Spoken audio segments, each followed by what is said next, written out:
আসসালামু আলাইকুম। দুপুরের শীর্ষ সংবাদে স্বাগত জানাচ্ছি আমি শাহনাজ পারভীন। ফেব্রুয়ারির প্রথমার্ধে জাতীয় সংসদ নির্বাচন আয়োজনের জোর প্রস্তুতি চলছে, নেদারল্যান্ডসের রাষ্ট্রদূতকে প্রধান উপদেষ্টা। বার্তা পরিষ্কার, বাংলাদেশে পিআরের প্রয়োজনীয়তা নেই, মির্জা ফখরুল। বাংলাদেশের নাগরিকত্ব নিয়ে টিউলিপের মিথ্যাচার, নতুন সংকটে স্টারমার ডেইলি এক্সপ্রেস। টেকনাফের গোহিন পাহাড়ে বন্দী নারী শিশু সহ ৬৬ জন উদ্ধার। ৭ বিভাগীয় শহরে শুক্রবার জামায়াতের বিক্ষোভ কর্মসূচি। শেরপুরে আপু টাকায় কক্ষ থেকে রোগীকে বের করে দিলেন ডাক্তার। চালের বস্তায় শেখ হাসিনার নাম কর্মসূচি উদ্বোধন না করে ফিরে গেলেন ইউএনও। গাজীপুর কাশিমপুর থানা আওয়ামী লীগের সভাপতি ঢাকায় গ্রেফতার। দেশ জুড়ে দমকা হাওয়া সহ বৃষ্টির আভাস। এবার ভারতীয় ব্যবসায়ীদের ভিসা বাতিল করল যুক্তরাষ্ট্র। ট্রাম্পকে বহনকারী হেলিকপ্টারে যান্ত্রিক ত্রুটি, জরুরি অবতরণ। এবং কানাডায় ভারতীয় দূতাবাস দখলের হুমকি খালিস্তানপন্থীদের। শুনছিলেন শিরোনাম, এবার বিস্তারিত। বাংলাদেশে নিযুক্ত নেদারল্যান্ডসের নতুন রাষ্ট্রদূত বরিস ভ্যান বোমেল প্রধান উপদেষ্টা অধ্যাপক ডক্টর মোহাম্মদ ইউনূসের সঙ্গে সৌজন্য সাক্ষাৎ করেছেন। বৃহস্পতিবার রাষ্ট্রীয় অতিথি ভবন যমুনায় এই সাক্ষাৎ হয়। সাক্ষাৎকারে দ্বিপাক্ষিক সম্পর্ক জোরদার, আসন্ন জাতীয় নির্বাচন, বাণিজ্য ও কৃষি এবং রোহিঙ্গা বিষয়ক মানবিক সংকট সহ পারস্পরিক স্বার্থ সংশ্লিষ্ট নানা বিষয়ে আলোচনা হয়।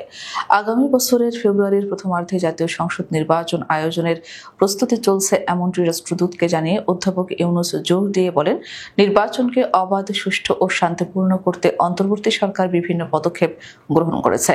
রাষ্ট্রদূত বোমেল বাংলাদেশে গণতান্ত্রিক উত্তরণের জন্য তার দেশের সমর্থন পুনর্ব্যক্ত করেন। তিনি উল্লেখ করেন, ইউরোপীয় ইউনিয়নের একটি প্রাক নির্বাচনী পর্যবেক্ষণ দল এ সপ্তাহে বাংলাদেশে আসছে এবং নেদারল্যান্ডসে মিশনকে সক্রিয়ভাবে সমর্থন করছে।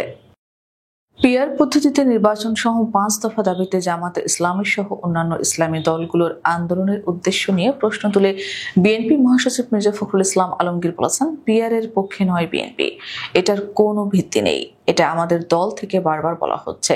আমাদের বার্তা পরিষ্কার, বাংলাদেশি পিআরের প্রয়োজনীয়তা নেই। তিনি বলেন, দেশের সিদ্ধান্ত নিজেদেরই নিতে হবে এবং সেটা ঐক্যবদ্ধভাবে যে কোনো বিষয় আলোচনার মধ্য দিয়ে সমাধান হবে মনে করে বিএনপি।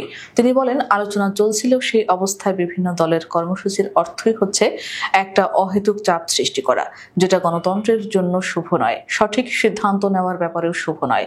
বৃহস্পতিবার সিঙ্গাপুরে স্ত্রীর চিকিৎসা শেষে দেশে ফিরে ঢাকার হযরত শাহজালাল আন্তর্জাতিক বিমানবন্দরে সাংবাদিকদের সঙ্গে আলাপকালে তিনি এসব কথা বলেন। বাংলাদেশের প্রধানমন্ত্রী শেখ হাসিনার ভাগ্নি এবং ব্রিটেনের লেবার পার্টির এমপি টিউলিপ সিদ্দিকীর বিরুদ্ধে বাংলাদেশি নাগরিকত্ব নিয়ে মিথ্যা তথ্য দেওয়ার অভিযোগ উঠেছে। সম্প্রতি একটি যৌথ অনুসন্ধানে বাংলাদেশের একটি জাতীয় দৈনিক এবং ব্রিটিশ দৈনিক দ্য টাইমস প্রকাশ করেছে যে টিউলিপ সিদ্দিকী তার বাংলাদেশি নাগরিকত্বের বিষয়ে অসত্য তথ্য দিয়েছেন। এ খবর দিয়েছে ব্রিটিশ দৈনিক এক্সপ্রেস। এতে বলা হয়, এর আগে টিউলিপ দাবি করেছিলেন তার কোনো বাংলাদেশি জাতীয় পরিচয়পত্র বা পাসপোর্ট নেই। তবে নতুন তথ্য থেকে জানা গেছে ২০০১ সালে তার নামে ঢাকায় একটি পাসপোর্ট ইস্যু করা হয়েছিল, যখন তার বয়স ছিল ১৯ বছর। এরপর ২০১১ সালে তার নামে একটি জাতীয় পরিচয়পত্র ইস্যু করা হয়। এই তথ্যের ভিত্তিতে প্রকাশিত প্রতিবেদনে বলা হয়েছে, এই নতুন তথ্য লেবার পার্টির জন্য একটি নতুন রাজনৈতিক সংকট সৃষ্টি করবে, কারণ টিউলিপ এই দাবি করেছিলেন যে তার বাংলাদেশের কোনো সরকারি পরিচয়পত্র নেই। কক্সবাজারের টেকনাফে উপকূলীয় বাহারছড়া ইউনিয়নের কচ্ছপিয়া গোহিন পাহাড়ের আস্তানায় বন্দী রাখা নারী শিশু সহ ৬৬ জনকে উদ্ধার করেছে যৌথ বাহিনী। বৃহস্পতিবার সন্ধ্যা ৬টা থেকে রাত ১১টা পর্যন্ত টেকনাফের কচ্ছপিয়া পাহাড়ের চূড়ায় সাঁড়াশি অভিযান চালিয়ে উদ্ধার করা হয় তাদের।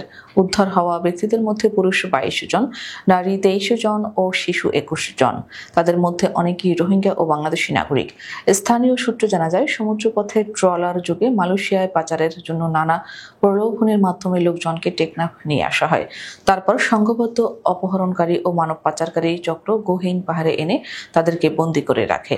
এরপর নৌবাহিনী ও কোস্ট গার্ড যৌথভাবে টেকনাফের কচ্ছপিয়া পাহাড়ে অভিযান অভিযান শুরু করে। অভিযানে গহীন পাহাড়ের চূড়ায় অপহরণকারী ও মানব পাচারকারীদের বেশ কয়েকটি আস্তানার সন্ধান পাওয়া যায়। এসব আস্তানা থেকে বন্দী থাকা অবস্থায় ৬৬ জনকে উদ্ধার করা হয়।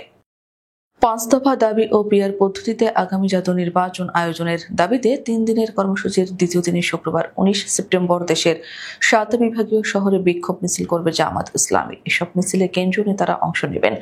বুধবার এক বিজ্ঞপ্তিতে এ তথ্য জানিয়েছে জামাত ইসলামের প্রচার বিভাগ। ঘোষিত দাবিগুলো বাস্তবায়নে কর্মসূচিতে ব্যাপক উপস্থিতির জন্য সংশ্লিষ্ট মহানগরবাসীর প্রতি আহ্বান জানিয়েছেন জামাত।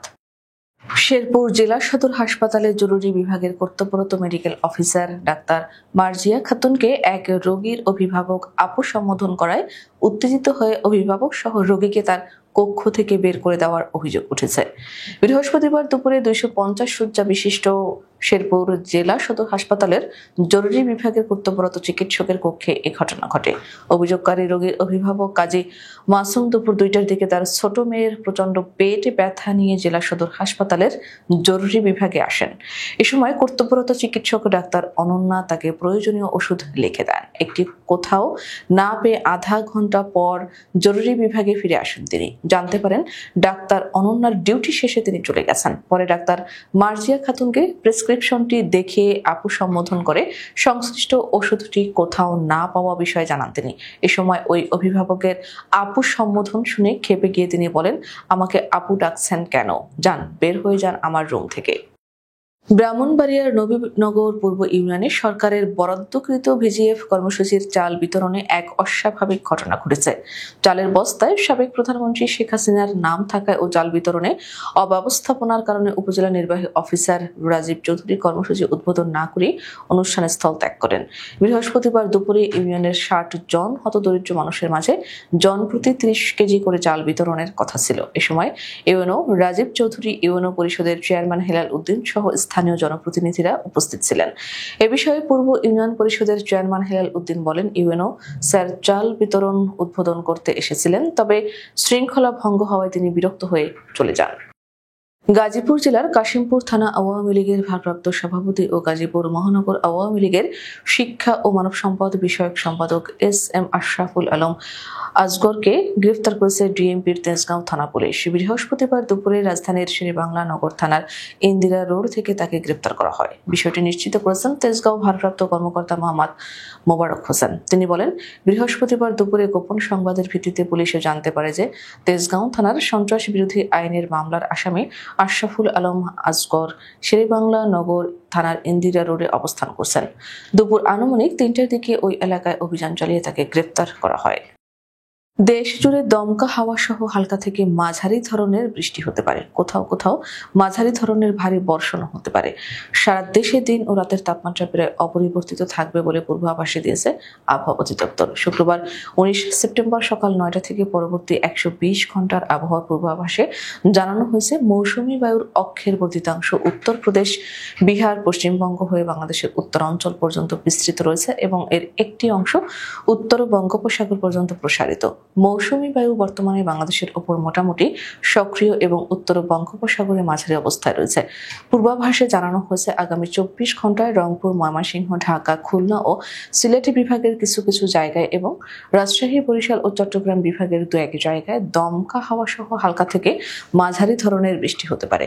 কোথাও কোথাও মাঝারি ধরনের ভারী বর্ষণ হতে পারে। সারা দেশের দিন ও রাতের তাপমাত্রা প্রায় অপরিবর্তিত থাকবে। প্রাণঘাতী মাদক ফেন্টানিলের কাঁচামাল পাচারের অভিযোগে ভারতীয় কয়েকজন ব্যবসায়ী ও কর্পোরেট নেতার ভিসা বাতিল করেছে যুক্তরাষ্ট্র। বৃহস্পতিবার এক বিবৃতিতে নয়াদিল্লিস্থ মার্কিন দূতাবাস জানায়, সংশ্লিষ্ট ব্যক্তিদের ভিসা শুধু বাতিলই নয়, পরবর্তী সময়ে তাদের ভিসা আবেদনও প্রত্যাখ্যান করা হয়েছে। বৃহস্পতিবার এক প্রতিবেদনে এ খবর দিয়েছে বার্তা সংস্থা রয়টার্স। ফেন্টানিল প্রিকারসর বা কাঁচামাল হলো সেই মূল রাসায়নিক উপাদান যা থেকে প্রাণঘাতী সিনথেটিক মাদক ফেন্টানিল তৈরি হয়। যুক্তরাষ্ট্রে মাদকজনিত অতি মৃত্যুর প্রধান কারণ এই ফেন্টানিল। দূতাবাসের পক্ষ থেকে ক্ষতিগ্রস্ত ব্যক্তিদের নাম প্রকাশ করা হয়নি, তবে একজন মুখপাত্র নিশ্চিত করেছেন তারা সবাই ভারতীয় নাগরিক। যুক্তরাজ্যের রাষ্ট্রীয় সফরের শেষ মুহূর্তে মার্কিন প্রেসিডেন্ট ডোনাল্ড ট্রাম্প ও তার স্ত্রী মেলানিয়া ট্রাম্পকে বহনকারী মেরিন ওয়ান হেলিকপ্টারে যান্ত্রিক ত্রুটি দেখা দিলে সেটি জরুরি অবতরণে বাধ্য হয়। বৃহস্পতিবার চেকার্স থেকে লন্ডনের স্টেড বিমানবন্দরে যাওয়ার পথে এ ঘটনা ঘটে। বিবিসি জানিয়েছে, সামান্য হাইড্রোলিক সমস্যার কারণে হেলিকপ্টারটি পূর্ব নির্ধারিত গন্তব্যে পৌঁছানোর আগে পাইলটরা লুটন বিমানবন্দরে জরুরি অবতরণ করেন। হোয়াইট হাউসের প্রেস সেক্রেটারি ক্যারোলিন লেভিট বলেন, অতিরিক্ত সতর্কতার অংশ হিসেবে স্থানীয় বিমানবন্দরে অবতরণের সিদ্ধান্ত নেওয়া হয়। প্রেসিডেন্ট ও ফার্স্ট লেডি নিরাপদে বিকল্প হেলিকপ্টারে গন্তব্যে পৌঁছেছেন। ভারতের বিচ্ছিন্নতাবাদী শিখ সংগঠন শিখস ফর জাস্টিস কানাডার ব্রিটিশ কলম্বিয়া প্রদেশের ভ্যানকুভারে অবস্থিত ভারতীয় কনসুলেট দখলের হুমকি দিয়েছে। বুধবার তারা এক বিবৃতির মাধ্যমে এই হুমকি প্রদান করে। পাশাপাশি কানাডায় ভারতের নবনিযুক্ত রাষ্ট্রদূত দীনেশ পাটনায়কের একটি পোস্টার প্রকাশ করেছে, যেখানে তার মুখে লাল রঙের গোলাকার টার্গেট চিহ্ন দেখা যাচ্ছে। এসএফজে দাবি করেছে, কানাডায় ভারত গুপ্তচর নেটওয়ার্ক পরিচালনা করছে এবং খালিস্তানপন্থী শিখদের উপর নজরদারি করছে। আমাদের পরবর্তী রাতের শীর্ষ সংবাদ দেখার আমন্ত্রণ জানিয়ে এখনকার মতো বিদায় নিচ্ছি। দর্শক, ভিডিওটি শেষ পর্যন্ত দেখার জন্য আপনাকে অসংখ্য ধন্যবাদ। নিত্য নতুন সংবাদ পেতে আমাদের ইউটিউব চ্যানেলটি সাবস্ক্রাইব করুন ও নিয়মিত নোটিফিকেশন পেতে বেল বাটনটি ক্লিক করুন এবং আমাদের ফেসবুক পেজটিতে লাইক করুন। এছাড়াও আমাদের ভিডিওতে লাইক দিয়ে শেয়ার করুন। আল্লাহ হাফেজ।